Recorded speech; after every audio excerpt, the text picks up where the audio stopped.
सासु भन्ने जातलाई तपाई जिन्दगीमा कहिले पनि आफ्नो बनाउन सक्नुहुन्न। सासु भन्ने जात भनेको सा भनेको सताउन मात्रै जान्ने हो यो जात। सु भनेको सुनाउन मात्रै जानेको हुन्छ।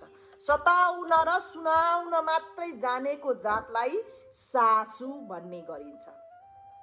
सबै एउटै नहोलान् तर प्राय सासुहरूले बुहारीको नि खुन नि किर्नाले त्यो ब्लड चुसे जस्तो चुसेका हुन्छन्। त्यस्तै मेरो कहानी। सासुलाई म अति नै धेरै माया गर्छु, हदभन्दा ज्यादा माया गर्छु। आफ्नो जन्म दिने आमाको दर्जा दिने गरेको छु। तर सासुले कुनै दिन पनि बुहारीलाई यो मेरो आफ्नो हो भन्ने छैन, सोच्दिनन्। उसलाई दिउन्जेल खाउन्जेल खुस परेको बेला राम्रै गर्छिन्, बुहारी झैं गर्छिन्। तर चित्त नबुझेको बेला सासुले यो भित्रको मुटु प्लाट्टै पार्ने गर्छिन्। सासुलाई प्राय आफ्नो छोरासँग टाढा बनाएर छुट्याउन मन छ, किनभने ऊ पनि 4 पोइले हो नि त। अनि छोरालाई पनि 4 दुना 8 पोइले स्वास्नी बनाउन उनको इच्छा होला। जो जस्तो हो त्यसले त्यस्तै सोच्छ।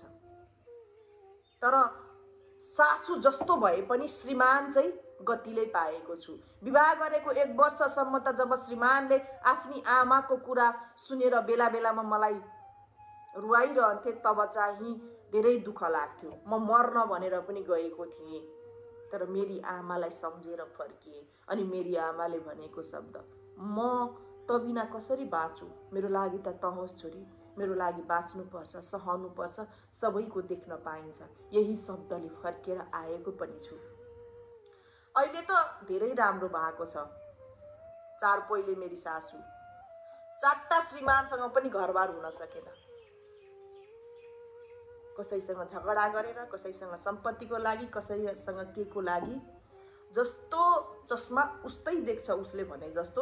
ऊ आफू त्यस्तो 4 वटासम्म श्रीमान घुमाउने नचाउने भएकोले होला उसले म बुहारीलाई पनि त्यही झैं देख्छ। त्यस्तै होस् भन्ने चाहन्छ। उसले छोराको घरबार पनि त्यस्तै होस् भन्ने चाहन्छ। मैले मेरो नन्दलाई आफ्नै नन्द झैं सोचेको थिएँ। तर